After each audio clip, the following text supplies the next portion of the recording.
छोटे से कस्बे सुखनगर में रामू चाय वाला बहुत मशहूर था। उसकी चाय नहीं, उसकी बातें ज्यादा कड़क होती थी। जो भी दुकान पर आता, रामू सबकी खबर पहले से जानता। एक दिन कस्बे में हड़कंप मच गया। सेठ लल्लू राम की तिजोरी से हीरे गायब।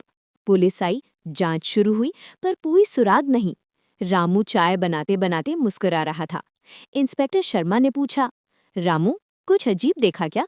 रामू बोला, साहब, चाय में चीनी कम है और सेठ जी की कहानी में सच कम। सब चौंक गए। रामू ने बताया, चोरी वाली रात सेठ ने 3 कप चाय पी, जबकि वो रोज सिर्फ 1 कप पीते थे और हर कप के बाद बार बार अपनी जेब टटोल रहे थे। इंस्पेक्टर ने तुरंत सेठ से पूछताछ की। घबराकर सेठ बोला, अरे आदत। तभी रामू हंस पड़ा। आदत तो साहब को हीरे जेब में रखने की भी है। तलाशी हुई। हीरे सेठ की ही जैकेट में। सेठ ने खुद ही चोरी की थी, बीमा का पैसा पाने के लिए। कस्बा तालियों से गूंज उठा। इंस्पेक्टर बोला, रामू, तुम पुलिस में क्यों नहीं आए? रामू ने चाय का कप बढ़ाते हुए कहा, साहब, सच उगलवाने के लिए डंडे नहीं, चाय चाहिए। उस दिन से रामू की दुकान का नया बोर्ड लगा, रामू चाय वाला, चाय भी सच्चाई भी। हीरों की चोरी के बाद रामू चाय वाले की दुकान अब कस्बे की सबसे मशहूर जगह बन चुकी थी।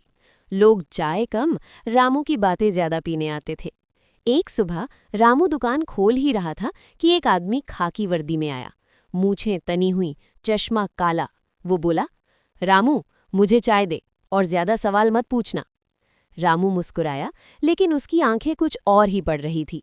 इंस्पेक्टर शर्मा कभी चाय में चीनी डालते थे। ये आदमी बिना देखे ही कप उठाने लगा। रामू ने जानबूझकर कहा, साहब, आज तो नई भर्ती वाले इंस्पेक्टर आए हैं। वो आदमी चौंका, अरे हाँ, मतलब मैं। बस, रामू समझ गया, दाल में काला नहीं, पूरी दाल ही नकली है। रामू ने चुपचाप असली इंस्पेक्टर शर्मा को खबर कर दी। थोड़ी देर में पुलिस आई। नकली इंस्पेक्टर भागा, लेकिन कस्बे वालों ने घेर लिया। जब वर्दी उतरी, वो निकला वही आदमी जो सेठ लल्लू राम का पार्टनर था। इंस्पेक्टर शर्मा हंसे, रामू, तू चाय वाला है या सीआईडी? रामू बोला, साहब, नकली चीजें मैं पहचान लेता हूँ, क्योंकि मैं असली चाय बनाता हूँ।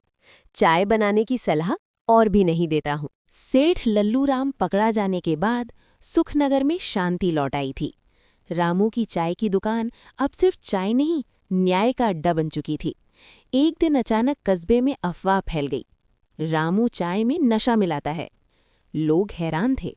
रामू शांत था, बहुत शांत। इंस्पेक्टर शर्मा भी चौंक गए। उन्होंने कहा, रामू, लोग तेरे खिलाफ बोल रहे हैं। रामू मुस्कुराया, साहब, जब चाय ज्यादा मीठी हो जाए तो कोई ना कोई नमक डालने जरूर आता है।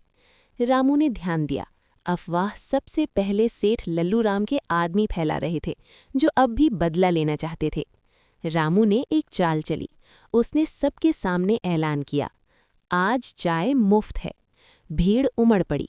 इंस्पेक्टर शर्मा ने खुद चाय पी, फिर एक एक करके सबने। कुछ भी नहीं हुआ।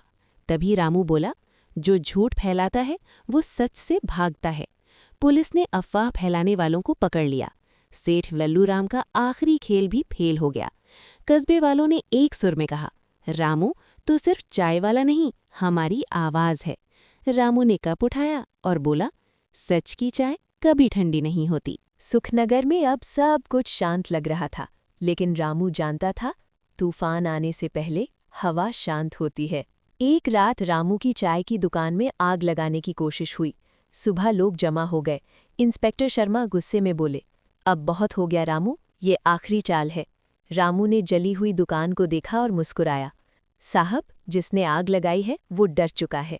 जांच में पता चला, सेठ लल्लू राम ने जेल से ही सब रचवाया था। वो चाहता था कि रामू कस्बा छोड़ दे। इंस्पेक्टर शर्मा ने सबूत इकट्ठा किए। सेठ के आदमी पकड़े गए। सेठ पर नया केस जुड़ गया। पूरे सुखनगर ने एक साथ आवाज उठाई, रामू कहीं नहीं जाएगा।